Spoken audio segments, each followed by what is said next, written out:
Armenia has 6,000-year-old brewing culture. Like, what?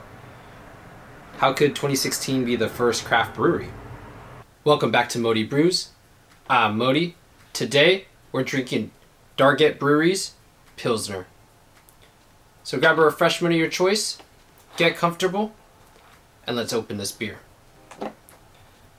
So the cool thing about Dargett is that they're the first craft brewery in Armenia. They started in 2016, and they introduced the country to a lot of different styles of beers. And the one that we're drinking today is a Pilsner, a German-style Pilsner. And so, let's see what it looks like. I could see here some things very noticeably off the bat. The carbonation is insane. I mean, like, can you guys see those bubbles? Like, wow. Wow. So, I see a lot of bubbles, which is going to be typical for a Pilsner. They're typically pretty high in carbonation. It's got a really pale straw color, like a pale gold, or even like a straw, like you think of like wheat almost itself. And man, these bubbles are violent. They're rising through this glass like crazy. It's got a nice little head, little tiny one, but the retention looks really nice. It looks like the ocean on a nice sandy beach. But yeah, some of the things that we should be smelling here is that sweet, grainy, kind of bready smell. Should also be getting some grassy or floral kind of hops. And it's a lager. Okay, so these are going to be a lager. So I have a tougher time typically smelling lagers. They're typically pretty mute in the way that they're a lot more subtle for the smell and the flavor. Let's see what we get. Let's see what we get. Okay, right off the bat, I'm getting that graininess. I get a graininess right off the bat, and I'm covering this to try to see if I can get some of the hop smell.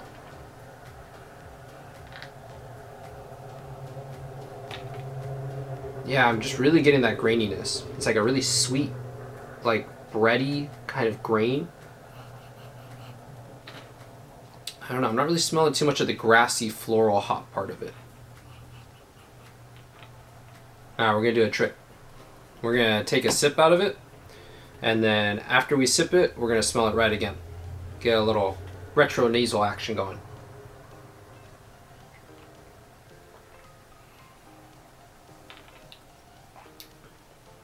Still get mostly the sweetness of the grain. I got a little bit of the floral hoppiness, a little bit of grassiness in it.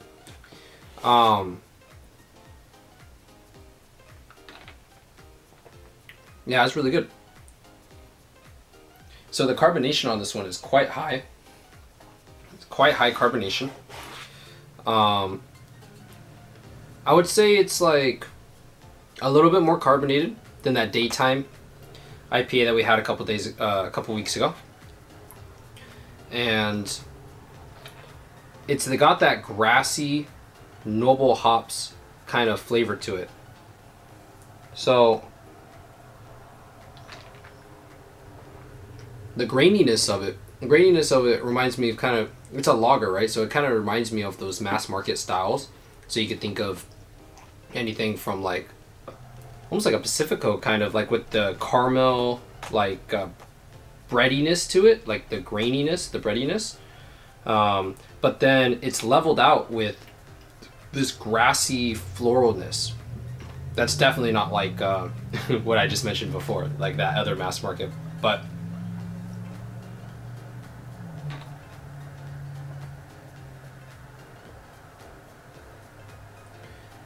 it's delicate.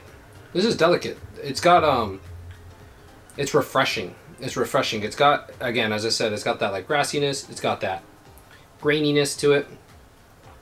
This is something I could definitely see about drinking on a nice hot day, a nice hot summer day.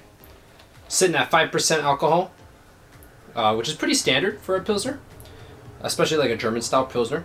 Very standard. And it's really good. I'm liking this so far. Now, this is quite different than the last two beers I drank. Last two beers that we drank were those IPAs, right? We had the Hazy IPA in Foggy Day. We had the Session IPA in the daytime. And so this is a Pilsner, right? I mean, that's all it says on here. It just says Pilsner. And so what is a Pilsner? Well, a Pilsner is going to be a lager. Okay, it's going to be a lager beer. And the original Pilsner was created in the Czech Republic in a town called Pilsen. And so typically with a Pilsner, you're going to be getting like sweet, grainy kind of flavors from the malt. You're going to be getting grassy, floral flavors from the hops.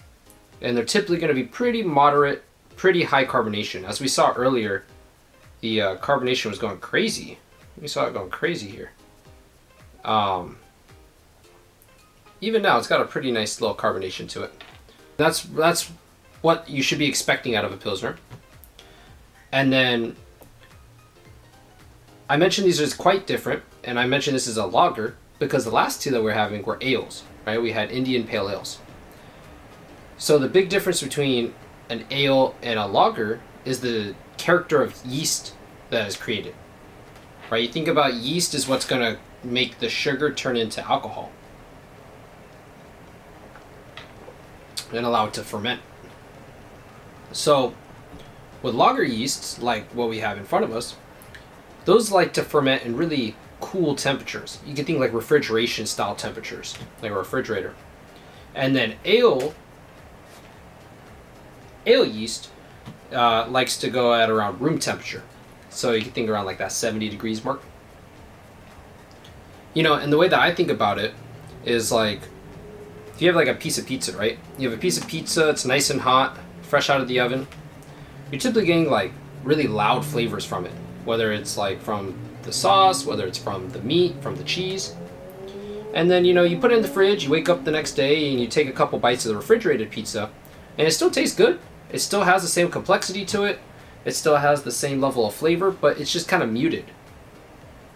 And that's the way I like to think about like the lager yeast versus the ale yeast. You still get the really nice flavors, but then it's made with the colder temperatures. The next difference between these two is coming from the type of hops used. So for the last 2 weeks, we've been having these pale ales that are really fruity, right? The daytime was like mimosa. The Foggy Day haze had hints of like pineapple in it. So we had really tropical, really fruity style beers, even though they're not made with beer, with fruit. And so that's where this differs, because Pilsners are made with Nopal hops, which are like traditional European style hops that give grassier, more herbal kind of flavors. You're not getting those robust grapefruit, passion fruit kind of flavors out of these hops, but they're really good and they pair really well with the type of bready graininess kind of sweetness, because it gives a nice level to it, but then it allows you to have more appreciation for like the malt itself, and it gives like a crisper kind of bitterness to it. It's not like the other ones that are like heavier and like extra bitter. It's just like a very like subtle style to it. Now, I specifically chose Dargett for today because I mean, it was handcrafted in Armenia, as the bottle said, which was the reason why I bought it, because I mean, Armenia's got rich brewing history. Really interesting stuff. I mean, there's a cave in South Armenia where archaeologists have discovered 6,000-year-old fermentation site. I mean, we're talking about like vessels for wine, like evidence to show that they were fermenting grain, which is really, really interesting. 6,000 years ago, you're looking at like 4,000 BCE. And then also in Armenia, I mean, like, man, I'm looking into more of Armenia, and I forget just, I mean, that's like, I mean, the Sumerians were from there, so that's like about 4,000 years ago. Sorry, 4 or 5,000 years ago. That was like 4 or 5,000 years ago, is the Sumerians, and they had a really rich beer culture. You know, the Sumerians would drink their beer through a straw, because they would have like a bunch of like bread chunks still in it, like the way that they would ferment it. And then, I mean, like, pretty soon after that, you have the Babylonians, right? I mean, Babylon, the Babylonians, I mean, and that was like about 4,000 years ago, 4,000 years ago. And interesting enough, the Babylonians, they were one of the first people to create like a world map. They created a world map in around the 600 BCE, so a little over 2,000 years ago, about 2,500 years ago. And on it, actually we can see here on the Dargett logo here, on it, in the very center, they had Babylon. They had a circular ocean that they called the Bitter River, which for them, the Bitter River translated to like sea salt, or sorry, salt water. And then you have these like little geometric shapes, in this case they're triangles, around the Bitter River, and those were different regions and provinces outside of the river, like outside of the ocean, past the known world. And so, you know, Dargett actually named themselves Dargett because Dargett translates to bitter river. And it's like a double entendre, because in this case, we're not talking about like salty water, we're talking about hoppy water, which I thought was really cool. I mean, also really interesting about Armenia is we think about, like I mentioned at the beginning of the video, it's like this was the first craft brewery, and it started in 2016. But Armenia has 6,000-year-old brewing culture. Like, what? How could 2016 be the first craft brewery? And so, if you might not know, the craft brewing scene started in the 1970s. And so, Armenia, from like 1920s to 1991, was a part of the Soviet Union, right? Part of the USSR. And the Soviet Union had beer production controlled by the government, controlled by the states. And so they were only allowed to create certain strict recipes. Like, they can only brew certain and produce certain recipes, which, like, the most common one is a lager called Juguli beer. And so, quite interesting that when the USSR fell, right, Soviet Union fell in 91, Armenia had bigger problems to worry about than trying to make interesting beer, right? Like, they had to rebuild the whole economy and a whole country, and so, and then that was much of Eastern Europe, right? Much of Eastern Europe. So, you know, by the 2010s, the craft brewery scene starts popping off in the Eastern European countries. We're talking like Poland, talking about in 2016, Armenia. And so Dargett actually was the first brewery to make IPAs, Belgian triples, like fruity beers, stouts, like a whole slew of different types of beer culture. I mean, because there was two mass market, big name, like, producers in Armenia. They produced like really big, you know, they're like the Bud Light or the Budweiser of Armenia, right? But when we're talking about craft brewery, we're talking about like small batches. We're talking about handcrafted, right? So that's what we're talking about here. And so, yeah, I thought it was really cool that I saw this on the shelf. I had to pick it up. I thought it was a must pick up. And I thought it was pretty interesting to be able to talk about because I was looking into it and I haven't seen, outside of either Dargett's media page themselves or from like one or two random Russian YouTubers, I haven't seen anyone actually even talk or drink any of their beers on camera. So I think that's really cool. But overall, if you want a cool kind of beer to style to try, this is very interesting. You know, I saw this at Bevmo. I picked this up at Bevmo. I think it's a really cool,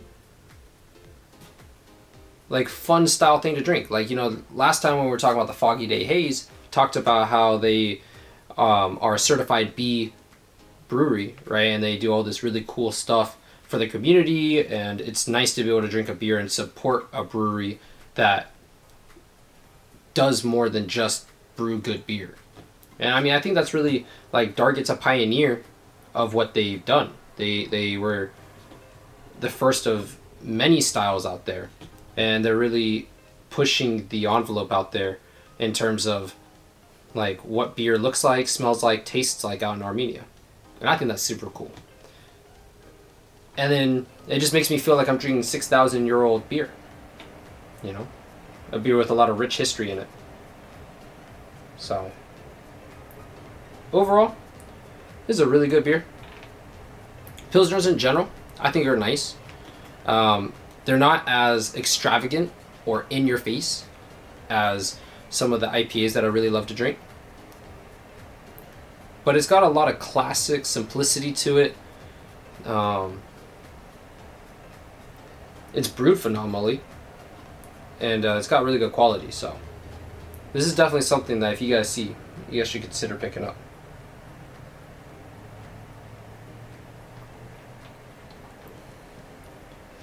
So with that being said, I'm Modi Brews. Tune in next Sunday for the next beer that I'll be drinking. And until then, I'll see you in the next pour.